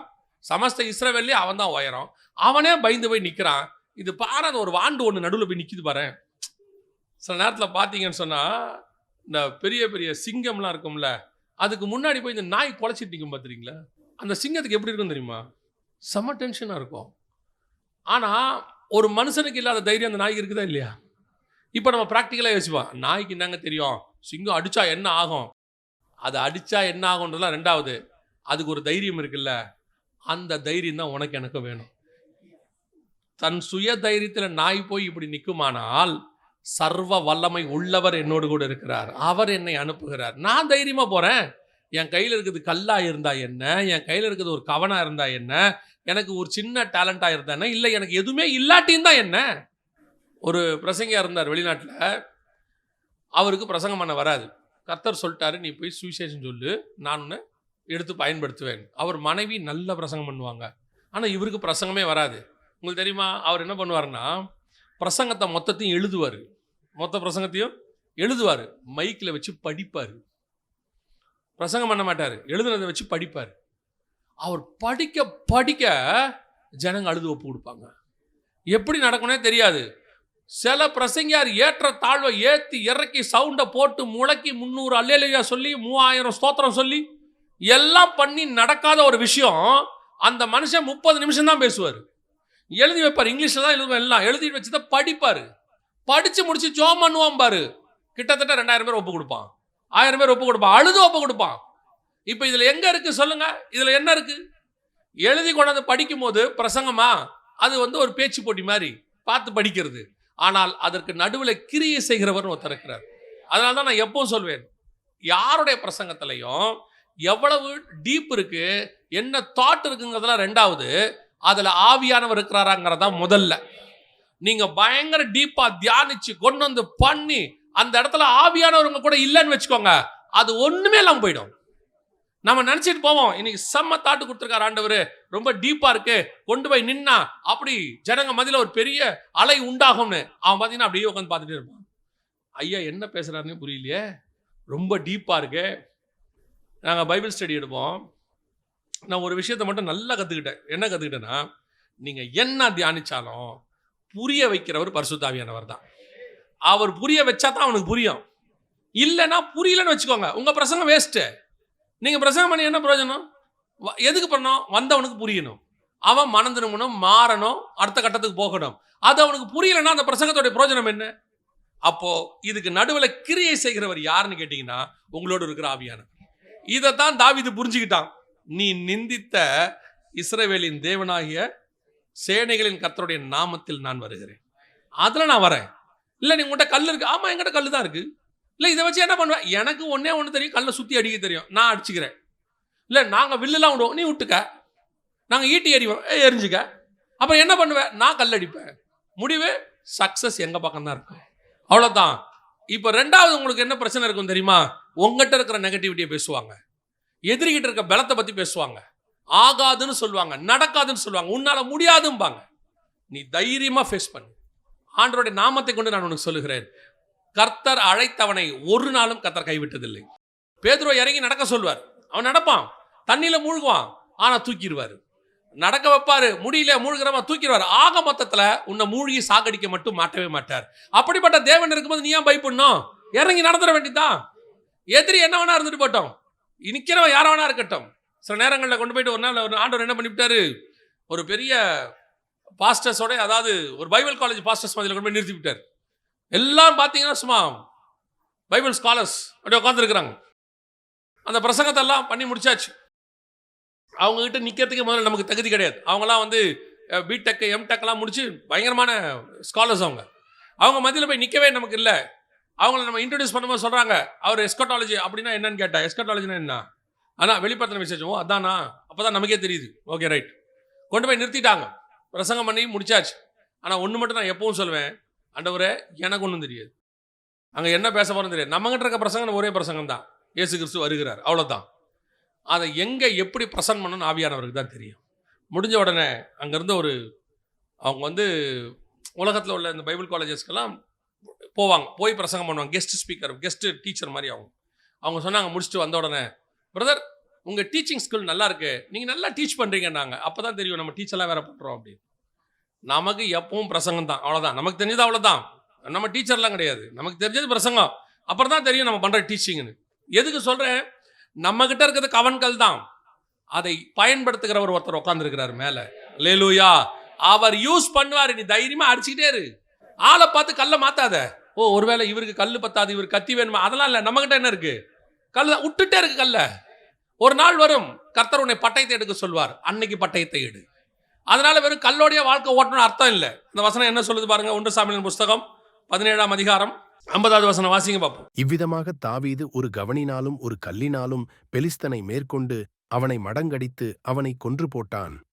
தாவீதின் கையில் பட்டயம் இல்லாதிருந்தது. இப்ப என்ன இல்ல? பட்டயம் இல்லை. இது அடுத்த பாயிண்ட். என்ன பாயிண்ட் தெரியுமா? எங்கிட்ட ஒரு கல் இருந்துச்சு, கர்த்தர் யூஸ் பண்ண சொன்னாரு, அவன் விழுந்துட்டான். ஆனால் இன்னும் கோலியாத் முழுவதுமாக வீழ்த்தப்படவில்லை. நல்லா கவனிச்சுக்கோங்க, கோலியாத் இன்னும் முழுவதுமாக. இது எப்ப நடக்கும் தெரியுமா? இதை செஞ்ச உடனே 51வது வசனம் வாசிங்க. ஆகையால் தாவீது பெலிஸ்தன் அண்டையில் ஓடி அவன் மேல் நின்று அவன் பட்டயத்தை எடுத்து அதை அதன் உரையிலிருந்து உருவி அவனைக் கொன்று அதனாலே அவன் தலையை வெட்டிப் போட்டான். அப்பொழுது தங்கள் வீரன் செத்துப்போனான் என்று பெலிஸ்தர் கண்டு ஓடிப்போனார்கள். தலை தனியா வந்தாதான் வெற்றி முழுசாச்சுன்னு அர்த்தம். இப்போ வெற்றி ஸ்டார்ட் ஆயிருக்குது, கீழே விழுந்துட்டான். ஆனா தலை என்ன ஆகணும்? தனியாகணும். தலை தனியாகிறதுக்கு கல் பத்தாது. தலை தனியாகிறதுக்கு என்ன செய்யாது? கல் பத்தாது. கல் வீழ்த்தறதுக்கு தான் பத்தம். ஆனா வெற்றி முழுமை பெற வேண்டுமானால் உனக்கு என்ன தேவைப்படுகிறது? பட்டயம் தேவைப்படுகிறது. பட்டயம் இல்லாமல் வெற்றி முழுமை பெறாது. இப்பவும் சொல்றேன், கடைசியாக நான் சொல்லிட்டு முடிக்கிறேங்க. நீங்க எப்பவுமே ஊழியத்தின் பாதையா இருக்கட்டும், எந்த ஒரு காரியமா இருக்கட்டும், நீங்க ஸ்டார்ட் பண்ணும்போது உங்ககிட்ட இருக்கிறது குறைவாக இருக்கும். ஒரு கிருபை ஆண்டவர் ஏதோ ஒன்று கொடுத்துருப்பாரு, அதோட ஓடுவீங்க. ஆனால் நீங்கள் அதோடு மட்டுமே ஓடிக்கொண்டிருக்கக்கூடாது. இது போதும் அப்படின்னு இருக்கக்கூடாது. எதில் உங்களை கர்த்தர் கொண்டு போகிறாரோ அதில் நீங்கள் அடுத்த கட்டத்துக்கு போகிறதுக்கு நீங்கள் முயற்சி செய்யணும். அடுத்த கட்டத்தை விரும்பணும். இப்போ ஒரு உதாரணத்துக்கு சொல்கிறேன். தாவீது ஒரு கல் எடுத்து கோலியாத்தை அடிச்சிட்டார். கோலியாத்து விழுந்துட்டாரு. இன்னும் தாவீது எத்தனை கல் இருக்குது? மிச்சம் 4 கல் இருக்குது. இப்போ தாவீது சொல்லலாம், நோ ப்ராப்ளம்ப்பா, இனி 4 கல் இருக்கு, இனி எவன் வந்தாலும் கல்லில் அடிக்கிறோம். எவன் வந்தாலும் என்ன பண்ணுறோம்? கல்லில் அடிக்கிறோம். ஆண்டவர் சொல்றாரு, எத்தனை வருஷம்டா கல்லிலேயே ஓட்டிக்கிட்டு இருப்ப? சில ஆட்கள்கிட்ட இந்த ப்ராப்ளம் இருக்கு. என்ன தெரியுமா? ஊழியத்தில் அவங்களுக்கு ஒரு கிருபை இருக்கும், ஏதோ ஒன்று கொடுத்தா ஆண்டவர் கூட்டிட்டு வருவார். ஆனால் கூட்டிட்டு வந்தவர் அந்த கிருபையை அதே லாஸ்ட் வரைக்கும் நீ அதை வச்சுக்கிட்டே ஓட்டணும்னு விரும்ப மாட்டாரு. உன்னை அடுத்த கட்டத்துக்கு கொண்டு போக விரும்புவார். இன்னும் நீ அதில் என்ன ஆகணும்? அதில் உள்ளதை உன்னை டெவலப் பண்ணணும், உட்காந்து படிக்கணும். இப்போ பேதுருவும் யோவானும் படிப்பறிவு இல்லாதவர்கள், கரெக்ட் தானே? அப்படித்தானே இருக்கு, பேதமை உள்ளவர்கள். ஆனால் அவங்க கடைசி வரைக்கும் படிக்காதவங்களாவே இல்லை. அதுக்கப்புறம் நிருபங்கள் எழுதுகிற அளவுக்கு அவங்க பெரிய ஆளாக மாறிட்டாங்க. படிப்புக்குள்ளே வந்துட்டாங்க, அடுத்த கட்டத்துக்கு வராங்க. இதுதான் ஊழியத்தில் நம்ம செய்ய வேண்டிய அடுத்தது. சில ஆட்கள் பார்த்தீங்கன்னு சொன்னால் ஏதோ ஒன்றை கர்த்தர் யூஸ் பண்ண ஆரம்பிச்சிட்டா போதும், இதை வச்சுக்கிட்டே வாழ்நாள் முழுக்க ஓட்டிடலாம் அப்படின்னு நினைப்பாங்க. ஓட முடியாது. அந்த கல்லை வச்சுட்டு ஓட முடியாது. பரிசுத்தம் உள்ளவன் இன்னும் பரிசுத்தமாகட்டும், நீதி செய்கிறவன் மகிமையின் மேல் மகிமை அடைந்து அடுத்த லெவலுக்கு போயிட்டே இருக்கணும். கல்லில் வீழ்த்துறது ஒரு காலம், பட்டயத்தை எடுத்து வெட்டுவது ஒரு காலம். அப்போ பட்டயத்தை எடுக்கிறதுக்கு நீ உன்னை என்ன பண்ணணும்? டெவலப் பண்ணணும், எடுத்து ஓடணும், அதுக்கு அடுத்த கட்டத்துக்கு போகணும். ஒரு குரூப் இருக்கு, ஒரு லெவலுக்கு வந்த பிறகு சோம்பேறி ஆயிடும். ஒரு லெவலுக்கு வந்த பிறகு சாட்டிஸ்ஃபேக்ஷன், போதும், வந்துட்டோம், இது வரைக்கும் ஓகே, நல்லபடியாக போயிட்டு இருக்குது, இதே இப்படியே இருக்கட்டும், அப்படியே ஆண்டவர் வர வரைக்கும் இப்படியே ஓட்டிடுவோம். ஆண்டவர் சொல்வார், அப்படின்னா நீ ஏலி மாதிரி ஆளு, உட்காந்துட்ட, நீ அதுக்கப்புறம் யூஸ் ஆக மாட்டேன். நல்ல போராட்டத்தை ஓட்டத்தை ஓடிட்டே இருக்கணும், ஓடிட்டே இருக்கணும். ஓடு ஓடு ஓடு ஓடு, ஃபைனல் ஸ்டேஜ் வரைக்கும் ஓடு. அந்த இடத்துக்கு என்ன தேவையோ அதை கையில் எடு. அந்த இடத்துல கல் இருக்கிற இடத்துக்கு கல் எடு. அடுத்து உனக்கு என்ன தேவைப்படுது? இப்போ பாருங்க, இந்த ஊழியத்தை தொடங்கும் போது எனக்கு ஒரு ஊழியக்காரர் சொல்லி கொடுத்தது, நான் அப்புறம் உங்களுக்கு சொல்கிறேன். அதை வேணால் அதையும் உங்களுக்கு முன்னாடி சொல்கிறேனே. இந்த ஊழியத்தை தொடங்கும் போது எவிடன்சஸ் எல்லாம் கர்த்தர் வந்து எங்களுக்கு கொடுக்குறாரு. இந்த மாதிரி காரியம் நடக்குது உலகத்தில், நீங்கள் பார்க்குறீங்களே சாயங்காலத்தில், அதை காட்டுறாரு. ஆரம்பத்தில் எங்கிட்ட லேப்டாப்பும் கிடையாது, இந்த மாதிரி ப்ரொஜெக்டர் கிடையாது, எதுவுமே கிடையாது. அப்போ நாங்கள் என்ன பண்ணுவோம்னா, அந்த டைரியில் எல்லாத்தையும் எழுதி, அந்த அன்றைக்கி வந்து பேப்பர் கட்டிங்கை வெட்டி டைரியில் பின் பண்ணி அந்த இடத்துல அந்த டேட்டை போட்டு வச்சுருப்பேன். இந்த நாளில் இந்த பேப்பரில் இது வந்தது அப்படின்னு அந்த பேப்பர் கட்டிங்கும் இருக்கும். அந்த ஏன்னா முழு பேப்பரையும் வைக்க முடியாது, ஸோ அந்த நியூஸை மட்டும் கட் பண்ணி வச்சுருப்பேன். அந்த டேட்டோட வச்சுருப்பேன். யாராவது கேட்டாங்கன்னா போய் கன்னிமரா லைப்ரரி இருக்குது, அங்கே போய் பார்த்துக்கோங்க, இந்த பேப்பரில் இருக்குன்னு சொல்லிடுவேன். ப்ரூஃபோட வச்சுருப்பேன். எங்கே போனாலும் டைரி தான் எடுத்து காட்டுவேன். ஒரு இடம் வருது, ஒரு வருஷம் 2 வருஷம் ஆகுது ஊழியத்தின் பாதையில் வரும்போது ஒரு ஆலோசனை ஒரு தம்பி கொடுக்குறான். அண்ணே, இப்படியே எத்தனை நாளைக்கு டைரி தூக்கிட்டு போவீங்க? எத்தனை டைரி தூக்கிட்டு போவீங்க? அண்ணா, இப்போ லேப்டாப் இருக்குண்ணே, வந்திருக்குண்ணே, லேப்டாப்பில் நம்ம எல்லாத்தையும் ஸ்டோர் பண்ணலாம். நான் சொல்கிறது 2005 சொல்கிறேன். அன்றைக்கி லேப்டாப்போடைய விலைலாம் 1 லட்ச ரூபா கிட்ட இருந்துச்சு. 80,000 85,000 ஒரு லேப்டாப்போடைய விலை. அண்ணே வாங்கினேன் நான். அன்னைக்கு நமக்கு ஆஃபரிங்கு 200 300 கொடுக்குற காலம். நம்மக்கிட்ட போய் எங்கே வரும்? சரி தம்பி, லேப்டாப் போடலாம். இந்த லேப்டாப்பை எதில் கனெக்ட் பண்ணுவேன்னு கேட்டா உங்களுக்கு தெரியும்னு நினைக்கிறேன். 2010 வரைக்கும் மேக்சிமம் எந்த சர்ச்சிலையுமே ப்ரொஜெக்டர் கிடையாது. எல்லார்கிட்டையுமே ஓஹெச்பின்னு ஒன்று இருக்கும், ஓவர் ஹெட் ப்ரொஜெக்டர்னு வச்சுருப்பாங்க. அதில் எப்படி இருக்குன்னு கேட்டிங்கன்னா, பாட்டு மட்டும் அப்படி பிளாஸ்டிக் பேப்பரில் வச்சு பாட்டு போடுவாங்க. அது செவுத்தில் தெரியும். வெறும் பாட்டு தான் போட முடியாது, அதில் வேறு எதுவுமே போட முடியாது. பிளாஸ்டிக் பேப்பரில் பாட்டு எழுதியிருக்கும், அதை வச்சு போடுவாங்க. அந்த இடத்துல அந்த தம்பி சொல்கிறான், அண்ணே நம்ம ஒரு ப்ரொஜெக்டரும் ஒரு லேப்டாப்பும் வாங்கிட்டோம்னானே, நம்ம வந்து என்ன பண்ணலாம், போகிற சர்ச்சுக்கெல்லாம் போடலானே அப்படின்னு. எவ்வளோடா ஆகும் அப்படின்னா, அன்னைக்கு உள்ள கணக்குக்கு 1,50,000 ரூபா. அன்னைக்கு உள்ள கணக்குக்கு 1,50,000 ரூபா. அப்புறம் ஒருத்தன் சொல்கிறான், அண்ணே இது போய் கடையில் வாங்கினா தானே, இந்த கஸ்டம்ஸ் எல்லாம் கொடுக்குறாங்கண்ணே, அங்கெல்லாம் வாங்கினா கொஞ்சம் சீப்பாக இருக்குண்ணே, இப்படி என்னென்னமோ சஜஷன்லாம் சொல்கிறானுங்க. இப்போ நான் என்ன யோசிக்கணும், எனக்கே 200-300 தான் இல்லை 500 தான் மேக்ஸிமம் எனக்கு வரும். 3 நாள் மீட்டிங் போனால் 800 தருவாங்க. நான் சொல்கிறது நடந்தது சொல்கிறேன். 800 தருவாங்க. அந்த காலகட்டத்தில் ப்ரொஜெக்டர் வாங்கணும், லேப்டாப் வாங்கணும்னா என்ன செய்ய முடியும்? அப்போ தான் ஆவியானவர் சொல்கிறார், வாங்கு ஜோம் பண்ணு அப்படிங்கிறார். சரின்னு ஜோம் பண்ண ஆரம்பிக்கிறோம். அதிசய விதமாக 3 வாரத்தில் கர்த்தர் ப்ரொஜெக்டரையும் லேப்டாப்பையும் கொடுத்தார், கடன் இல்லாமல் கர்த்தர் கொடுத்தார். இப்போ நமக்கு ப்ரொஜெக்டரும் ஆப்ரேட் பண்ண தெரியாது, லேப்டாப்பும் ஆப்ரேட் பண்ண தெரியாது, நமக்கு எதுவுமே தெரியாது. அந்த தம்பி ஒரு இடத்துல ஒர்க் பண்ணுறான். அவன் என்ன பண்ணுறான், ஆனால் நான் உங்கள் கூட வரேன் வீக்கெண்ட்ஸில், வெள்ளி சனி ஞாயிறு வரேன், லீவ் போட்டு வரேன்னு ஒரு 2 மாதம் வரான். ஒவ்வொரு வீக்கெண்டும் லீவ் போட்டு வரான் என் கூட அவன். ஆனால் அவனுக்கும் லீவ் கிடைக்கணுமே. ஆனால் ஒன்று ஆவியானவரை கற்றுக்கிறதுக்கு வழி பண்ணி கொடுத்தார். பவர் பாயிண்ட் எப்படி ரெடி பண்ணணும், எப்படி ப்ரொஜெக்டர் ஆப்ரேட் பண்ணணும். திடீர்னு ப்ரொஜெக்டர் சம்மந்தமே இல்லாமல் ஆஃப் ஆகிடும். அது லோ வோல்டேஜில் ஆஃப் ஆச்சுன்னு எனக்கு தெரியாது. நான் ப்ரொஜெக்டர் ரிப்பேர் ஆகிடுச்சுன்னு நினச்சிப்பேன். மீட்டிங்லேருந்து ப்ரொஜெக்டர்காரருக்கு ஃபோன் அடிப்பேன், என்ன ப்ரொஜெக்டர் கொடுத்துக்கிறீங்க, ரிப்பேர் ஆன பழைய ப்ரொஜெக்டர் கொடுத்துட்டீங்க, ஓட மாட்டேங்குது. அவர் பாஸ்டர் புது ப்ரொஜெக்டர் தான் பிரதர், அது ஓடும் பிரதர். திருப்பி மறுநாள் காலையில் போட்டால் ஓடும். அது லோ வோல்டேஜில் ஆகுதுங்கிறத கண்டுபிடிக்கிறதுக்கு எனக்கு 2 வாரம் ஆச்சு. வெறுப்பாக இருக்கும், ஒன்றுமே தெரியாது. ஆனால் ஆண்டவர் சொன்னார், போ ஓடு, இதுதான் மினிஸ்ட்ரி, இதில் தான் போனோம். அதுக்கப்புறம் ப்ரொஜெக்டர் கொண்டு போவோம், லேப்டாப் கொண்டு போவோம், போகிற இடங்கள்லாம் கொண்டு போவோம். ஒரு சர்ச்சிலையும் இருக்காது. அவங்களுக்கு இதை போடுறதோட இம்பார்ட்டன்ஸும் தெரியாது வேற அவங்களுக்கு. நம்ம சொன்னால் அவங்க கொண்டு போய் டிசி கரண்ட்டில் கொடுத்துருவாங்க. அப்படியே ப்ரொஜெக்டர்லேருந்து புகையாக வரும், வேற ப்ரொஜெக்டர் வாங்குற மாதிரி இருக்கும். இதெல்லாம் நடந்துச்சு. என்னென்ன ஆனால் ஆண்டவர் சொல்கிறார், நீ போன்றார். அடுத்த கடத்துக்கு போகிறோம். வெறும் கல் பத்தாது தம்பி, பட்டயத்தையும் கையில் எடுக்கணும். அடுத்து இது வரைக்கும் இந்த 20 வருஷத்தில் மட்டும் கிட்டத்தட்ட ஒரு 7-8 ப்ரொஜெக்டருக்கு மேலே மாற்றிடுவோம். 2 வருஷத்துக்கு மேலே 3 வருஷத்துக்கு ப்ரொஜெக்டர் மாற்றிடுவோம். நானே மாற்றிடுவேன். அது பழசானாலும் உடனே மாற்றி கொடுத்துருவேன். அதில் ஏன்னா ஊழியத்துக்கு போகிற இடத்துல ரிப்பேர் ஆகிடக்கூடாதுன்றதுனால. இப்படி போக போக அப்போ தான் ஆண்டவர் யூடியூப் பற்றி சொல்லிக் கொடுக்குறாரு. அது ஒரு ஊழியக்கார வழியாக. எதுக்கு பாஸ்டர் நமக்கெல்லாம் சொல்லலாம் இல்லை, ஆண்டவர் சொல்கிறார் அதில் போ. இன்றைக்கி அந்த யூடியூப் வழியாக தான் ஆண்டவர் ஊழியத்தை இந்த அளவு கொண்டு வந்திருக்கிறேன். அடுத்த கட்டத்துக்கு பட்டயத்தை கையில் எடுக்கணும். போதுன்ற இடத்துல நீ சாட்டிஸ்ஃபை ஆகக்கூடாது. எப்போ வரைக்கும் தெரியுமா, நீ இந்த உலகத்தை விட்டு பரலோகத்துக்கு போகிற வரைக்கும் அடுத்த கட்டத்துக்கு போகணும். 2 காரியத்தை 2 மனுஷங்க வழியாக கர்த்தர் எனக்கு சொல்லி கொடுத்தார். இது யாரோ நீங்கள் யங்ஸ்டர்ஸ் ஊழியத்துக்கு வர்றவங்களுக்கு நீங்கள் எடுக்கிறேன்னு நினைக்கிறேன். ஆண்டவர் ஏதோ சொல்லி கொடுக்குறாரு. 2 பேர் ஒரு போகிறதுக்காரு விதமாக ஒரு டீச்சர், அவங்க இவ்விதமாக பிரசங்கத்தை பண்ணாங்க. அவங்க அந்த பிரசங்கத்தில் கேட்குறாங்க, இன்னைக்கு உள்ள மீடியாவை இன்னைக்கு பவுல் ஊழியம் பண்ணால் மீடியாவை யூஸ் பண்ணுவாரா மாட்டாரா? இன்னைக்கு இருக்குல்ல மீடியா இருக்குல்ல, மீடியானா இந்த யூடியூப் இதெல்லாம் இருக்குல்ல, இதை பவுல் யூஸ் பண்ணுவாரா மாட்டாரா? யூஸ் பண்ணி சுவிசேஷம் சொல்லுவாரா மாட்டாரா? கண்டிப்பாக சொல்லுவார். அவரை பொறுத்த வரைக்கும் கிறிஸ்து எவ்விதத்திலும் பிரசங்கிக்கப்பட்டால் சரி, கிறிஸ்து போனோம். அந்த ஆள் என்னென்ன மெத்தட் இருக்குன்னு பார்க்குறான். கிரீக் உள்ளவங்களுக்கு கிரீக்கில் பேசுகிறான், எபிரேயக்காரங்களுக்கு எபிரேயில பேசுகிறான், எழுத வேண்டியவங்களுக்கு எழுதுறான்.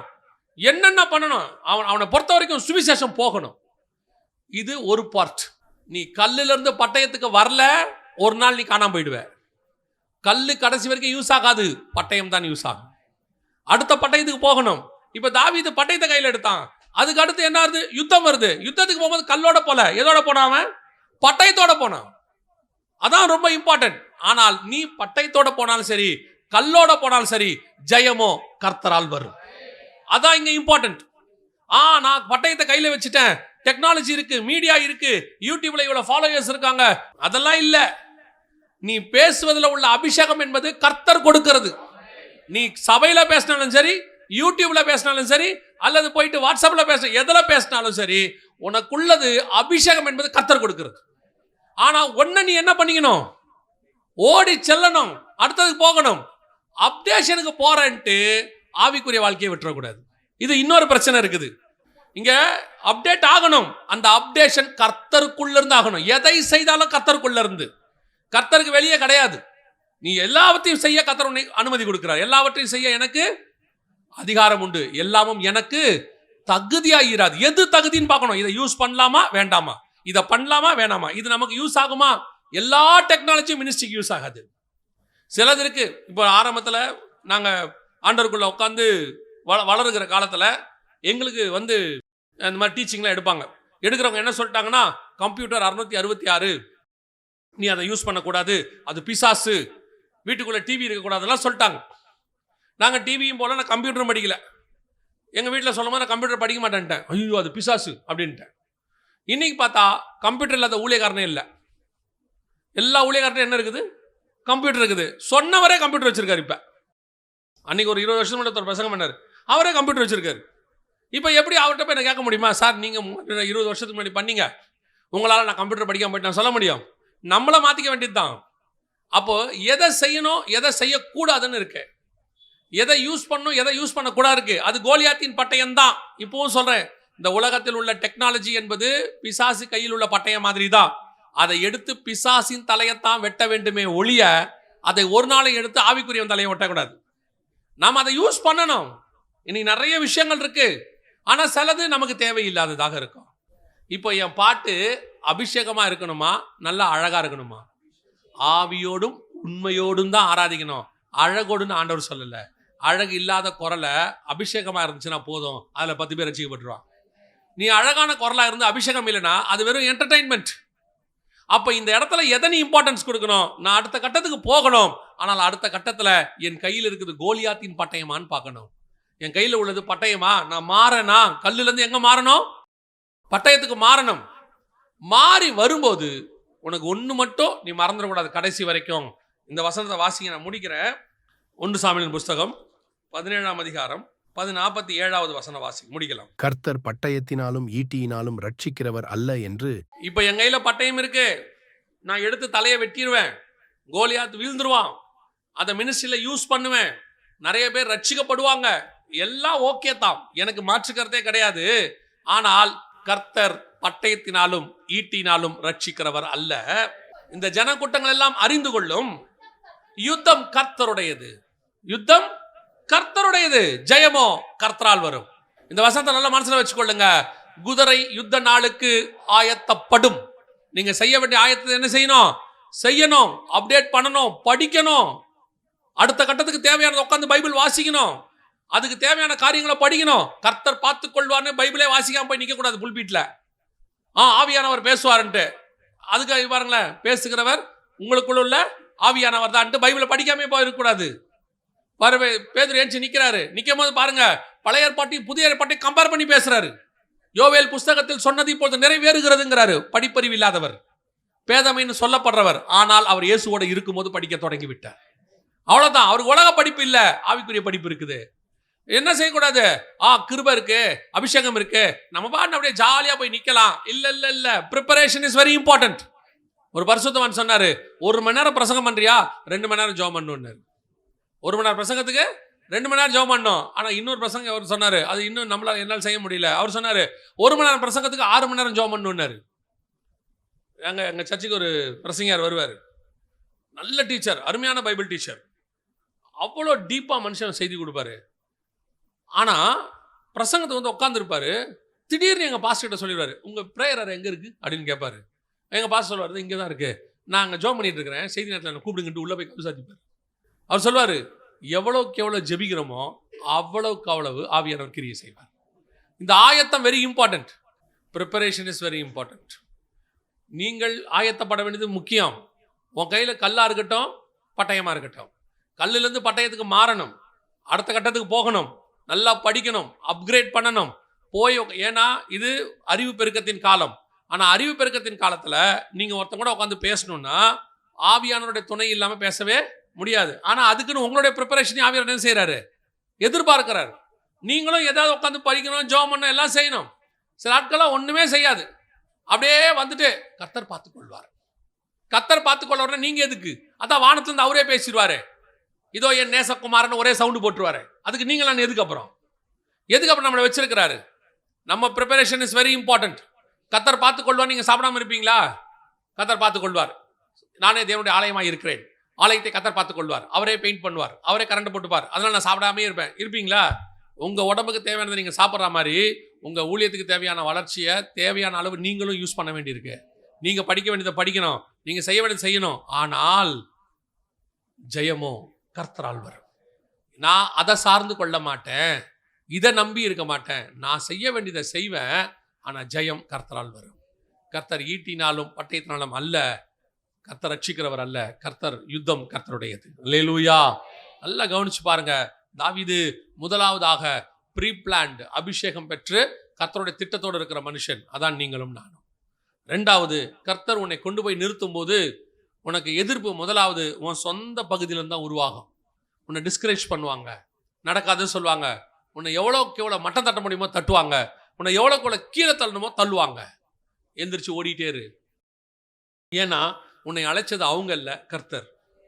ரெண்டாவது, அதை தாண்டி ஓடும் பொழுது உங்ககிட்ட இருக்கிற பலகீனம், எதிரிக்கிட்ட இருக்கிற பலன், இதை கொண்டு உன்னை பயமுறுத்துவாங்க. எப்படி செய்ய போற?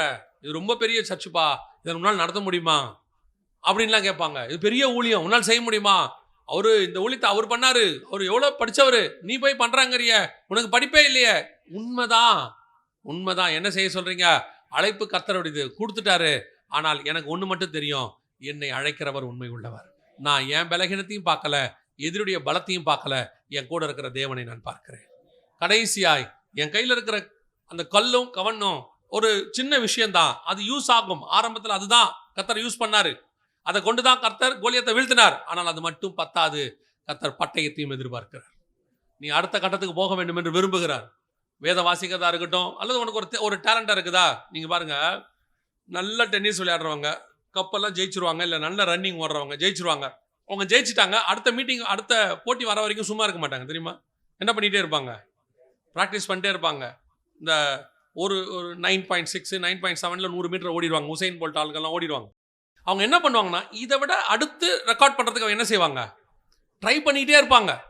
போன வாட்டி 100 ரன் எடுத்தேன், இந்த வாட்டி 110 ரன் எடுக்கணும்னு கிரிக்கெட்டில் யோசிப்பான். அடுத்த லெவலுக்கு போனோம். அதே மாதிரி ஸ்பிரிச்சுவலி நீ சாதனை பண்ணணும்னு நினைக்க வேண்டாம். நான் கர்த்தருக்காக இவ்வளோ தூரம் போனேன், நான் இன்னும் கர்த்தருக்காக போகணும், இன்னும் ஆண்டவருக்கு செய்யணும். இதோட அப்கிரேட் என்ன, இடத்து என்ன பண்ணலாம், என்ன ஆண்டவருக்காக செய்யலாம் அப்படின்னு போயிட்டே இருக்கணும். ஆனால் ஜெயமோ கர்த்தரால் வரும்.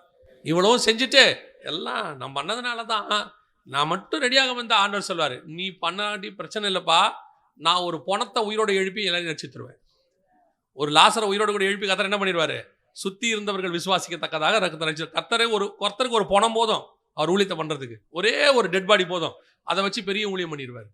உன்னை ஜீவனோடு கூட கூப்பிட்டுருக்கிறாருன்னா அது கர்த்தர் செய்த கிருபை. எனக்கு ஒரு சம்பவம் நினச்சி சொல்லிட்டு முடிக்கிறேன். டைப்ரைட்டிங் இன்ஸ்டியூட்டுக்கு போயிருந்தேன் 10வது படிக்கும்போது. நமக்கு 10 நிமிஷத்தில் 300 வார்த்தை டைப் பண்ணணும், அதான் கணக்கு.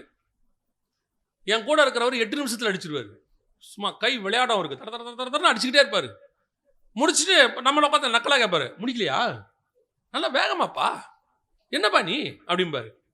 நம்ம 10 நிமிஷத்தில் முடிக்கணும், நான் 10 நிமிஷம்னா அந்த பேப்பரை பிடுங்குற வரைக்கும் அடிச்சுக்கிட்டு இருப்பேன் உட்காந்து. அவர் வந்து எடு பேப்பர் எடுப்பேன், ஒரு நிமிஷம் அப்படின்னு அடிச்சுக்கிட்டே இருப்போம். அவர் 8லேயே முடிச்சுட்டு நம்மளை கிண்டலாக பார்த்துக்கிட்டு இருப்பார். நம்மளாம் நினச்சோம், இந்த ஆள் தான் ஃபஸ்ட்டு வந்துட போகிறான், நம்ம பாஸ் ஆனால் போதும் அப்படின்ட்டு போகிறோம். பார்த்தா எக்ஸாம் அன்னைக்கு அவரை காணும். எல்லாம் முடிச்சுட்டு அடுத்து கிளாஸுக்கு போகிறோம். மனுஷன் வராரு, என்னண்ணே உங்களை காணும்னே? இல்லைப்பா, முந்தின நாள் நைட்டு கதவுல கை மாட்டிக்கிச்சு பாருனாரு, வேலை முடிஞ்சு. நான் குறையா சொல்லலை, எப்பவுமே பெருமை பாராட்டக்கூடாது, மேன்மை பாராட்டக்கூடாது.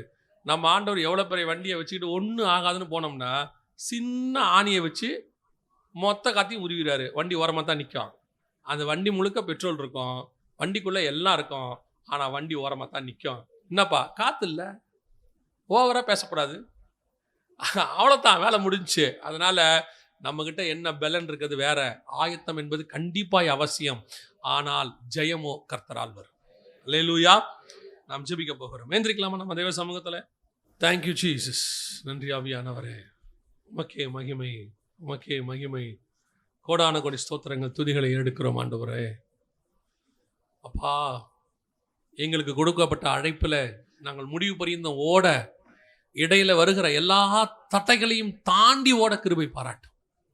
கொடுக்குறவங்க டிஸ்கரேஜ் பண்ணுறாங்க, ஆண்டவரே உன்னால் முடியாது, ஆகாது, நீ இதுக்கு இந்த காரியத்திற்கு உன்னை பயன்படுத்த முடியாது, அதுக்கெல்லாம் ரொம்ப படிச்சிருக்கணும், அதுக்கெல்லாம் ரொம்ப காரியம் இருக்கணும், திறமை வேணும்.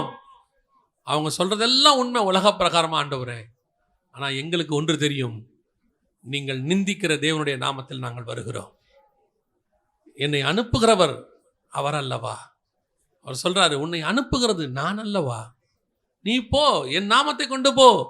உனக்கு கொஞ்சம் பலன் இருந்தும் உனக்கு கொஞ்சம் பலன் இருந்த சபையை பார்த்து ஆண்டவர் சொல்றாரு, நீ என்னை மறுதலியாமல் இருந்ததுனால். அதான் தேவன் உனக்கு எனக்கு வச்சிருக்கிறது. ரெண்டாவது, உன் பலகீனத்தையும் எதிரியுடைய பலத்தையும் சொல்லி உன்னை பயமுறுத்துவாங்க. உண்மைதான், அவங்க சொல்றதுல பொய் இல்லை, அவங்க சொல்றது உண்மை. எதிரி பலமான உலகத்தையே ஒரு காலத்தில் அரசாண்ட பிசாசு தான், வானமண்டலத்தின் பொல்லாத சேனை தான், அந்தகாரத்தின் லோகாதிபதி தான். அதில் எந்த மாற்று கருத்தும் இல்லை. ஆனால் ஒன்று மட்டும் நிச்சயம், அவனையே வீழ்த்தி தலையை நசுக்கினவர் ஒருவர் என்னோடு கூட இருக்கிறார். நான் சின்னவன் தான், என் கூட இருக்கிறவர் பெரியவர். உலகத்தில் இருக்கிறவனிலும் என்னில் இருக்கிறவர் பெரியவர். நீ உன் கூட இருக்கிறவரை மட்டும்தான் பார்க்கணும்.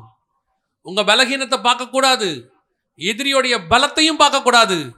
உன்னு கூட இருக்கிறவருடைய பலத்தை பார்க்கணும். அவர் பலமானவர்.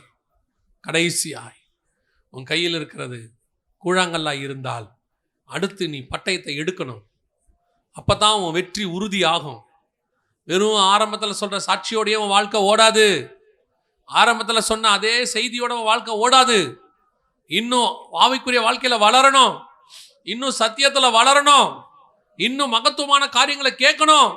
மோசே பாருங்க, முச்செடியிலேயே ஒரு மகிமையை பார்த்துட்டாரு. அப்புறம் மலைக்கு மேல மேகத்துக்குள்ள போயிட்டாரு. ஆனாலும் ஒரு திருப்தி அடையல.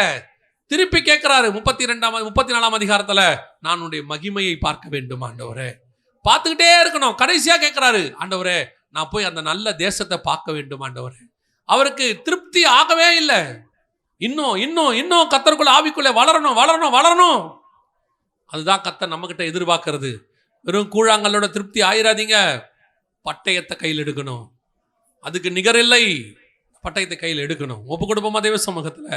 ஒருவேளை உன்னை பலவீனப்படுத்தி இருந்தா, உன்னை டிஸ்கரேஜ் பண்ணி இருந்தா, உன்னை மட்டம் தட்டி இருந்தா, உன்னால முடியாதுன்னு சொல்லி இருந்தா, இன்னைக்கு ஆண்டவர்கிட்ட ஒப்பு கொடு. ஆமா ஆண்டவரே, என்னால முடியாது. ஆமா ஆண்டவரே, நான் ஒண்ணும் இல்லாதவன் தான். ஆனால் நீர் என்னை அழைத்ததுக்கு ஒரு முகாந்தரம் இல்லையோ. எனக்கு முன்னாடி இருக்கிறவங்களாம் ஜெயின்ஸ் தான். எனக்கு முன்னாடி இருக்கிறவங்களாம் பயங்கர எக்ஸ்பீரியன்ஸ் தான். எனக்கு முன்னாடி உள்ளவங்களாம் வல்லமை வாய்ந்தவங்க தான். ஆனா எனக்கு ஒண்ணு தெரியும் ஆண்டவரே, நான் குறை உள்ளவன். ஆனா என்னோட இருக்கிற நீர் பலம் உள்ளவர். ஒப்பு கொடுப்போமா? நல்ல தகப்பனே, சர்வ வல்லமை உள்ள எங்கள் ஆண்டவரே, எங்களை எடுத்து பயன்படுத்துவதற்கு என்னென்ன காரியங்கள் தேவையோ எல்லாவற்றையும் அருளி செய்கிறவரே, ஒருவன் ஞானத்தில் குறைவுள்ளவராக இருந்தால் யாவருக்கும் சம்பூர்ணமாய் கொடுக்கிற இடத்துல கேட்க கடவன் என்று சொல்லப்பட்டபடி ஆண்டவரே, எங்களை இந்த ஊழியத்தின் பாதையிலும் ஆவிக்குரிய வாழ்க்கையிலும் எதுக்கு அழைச்சிங்களோ அந்த அழைப்புல முடிவு பரியந்தம் ஓட கிருபை பாராட்டு. அப்பா, நாங்கள் திருப்தி அடையாதபடி இன்னும் மகிமையின் மேல் மகிமை அடைய, இன்னும் ஆண்டவரே பரிசுத்தத்தின் மேல் பரிசுத்தம் அடைய கர்த்தர் கிருபை பாராட்டும், வழிநடத்தும். இந்த வார்த்தைகள் ஒவ்வொருத்தருக்குள்ளும் கிரியை செய்வதாக எங்கள் ஆண்டவர் இயேசு கிறிஸ்துவின் நாமத்தில் பிதாவே.